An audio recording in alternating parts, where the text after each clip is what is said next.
बताइए, आज लोग कहते हैं देशभक्ति। अरे देशभक्ति का मतलब क्या है? टाटा देशभक्ति है? टाटा के लिए गोली चलाना देशभक्ति है क्या? और ताजुब की बात, टाटा इंडियन नहीं है। Tata is not an Indian, वो फारसी है। कहते थे चौधरी चरण सिंह कि किसानों एक नजर खेत खलिहान पे, दूजी लाल किला के मचान में।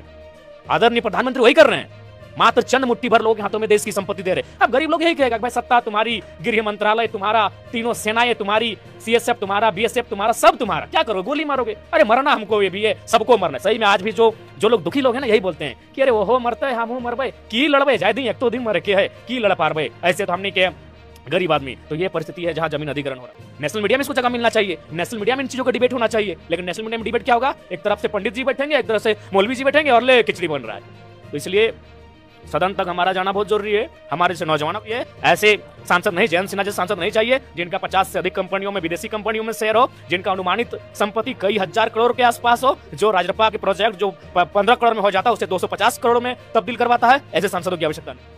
राम मंदिर, चूंकि राम आस्था का विषय रहे, पूरे भारत के करोड़ों आबादी उनके साथ आस्था रखती है, तो हमारा भी यही कहना है, जहाँ तक आप बात कर रहे हैं कि जब उनका जो जमीन का मामला था वो 1528 का मामला था, तो हम तो 1932 के खतियान की बात करते हैं। तो राम जी ने कहीं ना कहीं खतियानियों को भी एक बल दिया है कि जब लोकतंत्र के माध्यम से, भारत की कानून की व्यवस्था के माध्यम से 500 साल पुराना जो मसला था उसे समाधान किया जाता है, तो 1932 का जो हमारा खतियान आधारित स्थानीय नीति का मुद्दा है उसे भी लोकतांत्रिक तरीके से हल किया जाए। लीडर है जिसने झारखंड में आज 2 सालों में हमने जो स्टेटमेंट दिया है, हमने जो स्पीचों में अपनी इंपॉर्टेंट महत्वपूर्ण बातें रखी है, मुझे नहीं लगता 23 सालों के झारखंड के इतिहास में किसी लीडर ने नहीं, एक पूरे कार्यकाल में जितने लीडर उन्होंने मिलकर इतनी सारी बात संसद की बात आती है। मैं खुले मंच पर कहता हूँ और बाकायदा ये आज इनका लगभग 50 से अधिक विदेशों में इनका शेयर है, कंपनियों में। तो कैसे ऐसे लोग समाजवादी कहलाएंगे? एक तरफ जहां बिशुनगढ़, इनके बड़का गांव के लोग मौत के साये में जीवन जी रहे हैं, आज वे लोग मैंने वहां जाके टॉयलेट का पानी उपयोग कर रहे हैं, और हमारा सांसद इतना मतलब भोग विलास में व्यस्त है कि 50 से अधिक कंपनियां जो विदेशों में, उनमें उनका शेयर है।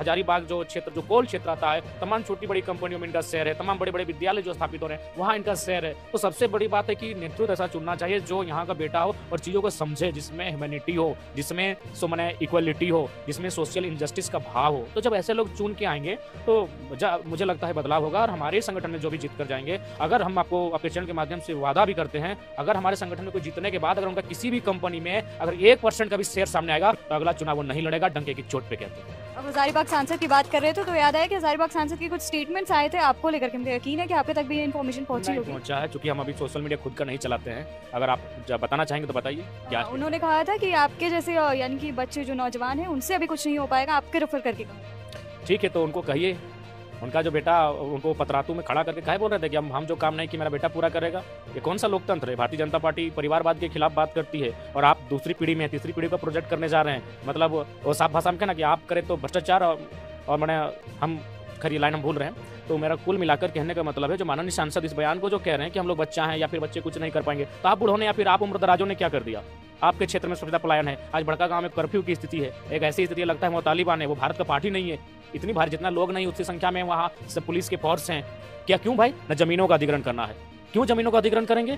जब से सरकार नहीं बनी उससे कई सालों से, हम कई हजार सालों से उस जमीनों को हम जोत रहे हैं, कोड़ रहे हैं, उस पर हमारा आधिपत्य है, उस पर हम लोग अपना खेती करते हैं, 4 प्रकार की फसल लगाते हैं उस पर। और बड़का गांव में एक ऐसा क्षेत्र है जहां धान भी होता है, गेहूं भी होता है, सब्जी भी होता है और एक कतारी भी होता है। तो इसलिए वो लोग नहीं देना चाहते। क्यों देंगे बताइए ना? हमने तो खुले मंचों पर कहा कि बड़का गाँव नहीं, पूरा आधा हजारीबाग जिला और आधा रामगढ़ जिला, जहां जहां कोल सेक्टर आप ले लीजिए, लेकिन प्रति डिसमिल 1 लाख का दर दीजिए। क्यों भाई? एक सांसद के पास अनुमानित 50,000 करोड़ की संपत्ति होगी, एक सांसद के पास हजारों हजार करोड़ की संपत्ति होगी, तो क्यों एक दीजिए, प्रति डिसमिल 1 लाख रुपए दीजिए, विस्थापित कीजिए, और आपको जो करना है उसमें आप खंडहर बनाइए, उसमें आप मैंने शमशान बनाइए, कब्रिस्तान बनाइए, आपको जो करना है। लेकिन 3,000 रुपया डिसमिल आप दर लगाइएगा, 2,000 रुपये प्रति डिसमिल दर लगाइएगा। ये कौन सा रेट है भाई? आज बताइए ना, एक आम व्यक्ति कहाँ जाएगा?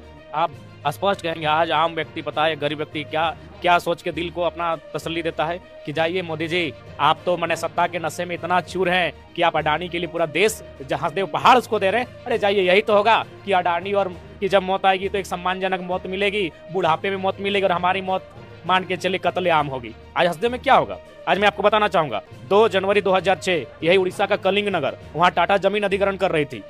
आदिवासियों ने कहा हम जमीन नहीं देंगे क्योंकि इस पहाड़ में हमारा एक देवता वास करता है, यहाँ हम हजारों सालों से वास करते हैं। और फाइनली सरकार की पुलिस वहाँ गोली चलाती है और 12 की 13 की संख्या में आदिवासी लोकतांत्रिक भारत में मारे जाते हैं, 21वीं सदी में मारे जाते हैं। और ताजुब की बात आपको बताएंगे, आज रूस शहर के मास्को में एक डेड बॉडी आज भी है, मरने के 100 साल बाद भी है। वो बॉडी किसकी पता है? व्लादिमीर लेनिन की है। लेकिन वो गर्व का विषय है। लेकिन यही उड़ीसा में भी कुछ बॉडी के टुकड़े आज भी रखे हैं, ये शर्म का विषय है। ये बॉडी किसकी है पता है? उन्हीं आदिवासियों की है, पूरी बॉडी नहीं है, शायद 6 या 7 ये टुकड़े हैं। थोड़ा सा सोच के देखिए कि ये लोग कैपिटलिज्म की आड़ में किस प्रकार आदिवासी और किसानों का कत्ल कर रहे हैं। यानी उनको मारने के बाद तो जाहिर सी बात है सरकारी लोग हाथ काटे होंगे।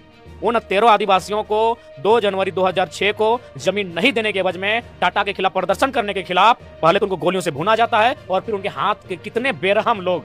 बताइए, आज लोग कहते हैं देशभक्ति है। देशभक्ति का मतलब क्या है? टाटा देशभक्ति है? टाटा के लिए गोली चलाना देशभक्ति है क्या? और ताजुब की बात, टाटा इंडियन नहीं है। Tata is not an Indian, वो फारसी है।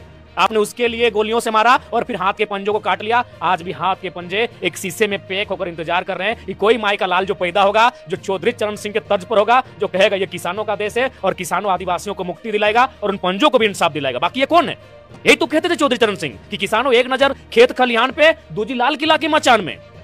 आदरणीय प्रधानमंत्री वही कर रहे हैं, मात्र चंद मुट्ठी भर लोग हाथों में देश की संपत्ति दे रहे। अब गरीब लोग यही कहेगा भाई सत्ता तुम्हारी, गृह मंत्रालय तुम्हारा, तीनों सेनाएं तुम्हारी, सीएसएफ तुम्हारा, बीएसएफ तुम्हारा, सब तुम्हारा, क्या करो? गोली मारोगे? अरे मरना हमको ये भी है, सबको मरना है। सही में आज भी जो लोग दुखी लोग हैं ना, यही बोलते हैं कि अरे वो मरते हैं, हम मरबे की लड़बे, जाए दी एक तो दिन मर के है की लड़ पारबे। ऐसे तो हमने के गरीब आदमी। तो ये परिस्थिति है जहां जमीन अधिग्रहण हो रहा है, ये पूरे झारखंड में है। जहां जहां कोल सेक्टर है वहां लोग इस प्रकार की बात कहते हैं कि जाने दो, वो बुढ़ा के मरेगा, हम जवानी मरेंगे, वो सम्मान की मौत मरेगा, हम तो अपमान की मौत मरेंगे। मरना एक दिन उसको भी, जाने दो, हमने कुछ करेंगे, हमको जमीन लेता है लेने दो, हमको बर्बाद करते कर। ये स्थिति है, ये स्थिति है आज राज्य की। धनबाद की बात करें, बोकारो की बात करें, टाटा जमशेदपुर की बात करें। क्यों भाई? ये कैसा लोकतंत्र है कि आप एक आदमी के लिए पूरा मतलब जी जान पे लग गए हैं, पूरा फोर्स, हजारीबाग की पूरी फोर्स बड़का गांव भेज दें किसके लिए? अडानी के लिए। अरे उस कितना संपत्ति चाहिए उस इंसान को भाई? कितना संपत्ति चाहिए? अगर आपको कोयला खनन करना है तो आप कोऑपरेटिव सोसाइटी की स्थापना कीजिए, एक आम व्यक्ति को कोयला खोदने का अधिकार दीजिए, उसमें सरकारी अफसर कुछ डिप्यूट कीजिए, वो आपको रेवेन्यू देंगे। उन जिस तरह वो सब्जी बेचते हैं मार्केट में, अपने खेत का कोयला भी बेचेंगे, आप टैक्स लीजिए, उनपे रेवेन्यू लीजिए। अरे एक व्यक्ति का देश होगा। तो ये परिस्थिति है। इसलिए मेरा मानना है सदन में जब हमारे जैसे लोग जाएंगे, इन बातों को रखेंगे, जब इन बातों को रखेंगे तो पूरा देश गंभीरतापूर्वक सुनेगा। उसके बाद भी अगर कत्लेआम होगा तो होने दीजिए, हमारी नियति में वही है। ऐसे भी झारखंडियों ने जब अधिकार की बात कही है, आप तो जलियांवाला बाग को जानते हैं, ठीक है, जलियांवाला बाग अंग्रेजों का था, लेकिन 1 जनवरी 1948 को कौन सा अंग्रेज था भारत में जी? आजाद भारत में आपने गोलियां जलियांवाला बाग किया है, कहा ना झारखंड के आदिवासियों पर, झारखंड के मूलवासियों पर। तो हम तो हमेशा हम पर दुराचार हुआ है, हमारे साथ अत्याचार हुआ है, हमारे साथ शोषण हुआ है। आज भी हो रहा है, क्या फर्क पड़ता है?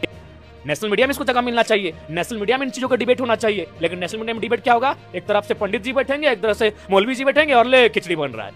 तो इसलिए सदन तक हमारा जाना बहुत जरूरी है, हमारे जैसे नौजवानों का जाना बहुत जरूरी है। ऐसे सांसद नहीं, जयंत सिन्हा जैसे सांसद नहीं चाहिए जिनका 50 से अधिक कंपनियों में, विदेशी कंपनियों में शेयर हो, जिनका अनुमानित संपत्ति कई हजार करोड़ के आसपास हो, जो राजरप्पा के प्रोजेक्ट जो 15 करोड़ में हो जाता है उसे 250 करोड़ में तब्दील करवाता है। ऐसे सांसदों की आवश्यकता नहीं है। अगर राम मंदिर, जो कि राम आस्था का विषय रहे, पूरे भारत के करोड़ों आबादी उनके साथ आस्था रखती है, तो हमारा भी यही कहना है। जहाँ तक आप बात कर रहे हैं कि जब उनका जो जमीन का मामला था वो 1528 का मामला था, तो हम तो 1932 के खतियान की बात करते हैं। तो राम जी ने कहीं ना कहीं खतियानियों को भी एक बल दिया है कि जब लोकतंत्र के माध्यम से, भारत की कानून की व्यवस्था के माध्यम से 500 साल पुराना जो मसला था उसे समाधान किया जाता है, तो 1932 का जो हमारा खतियान आधारित स्थानीय नीति का मुद्दा है उसे भी लोकतांत्रिक तरीके से हल किया जाए।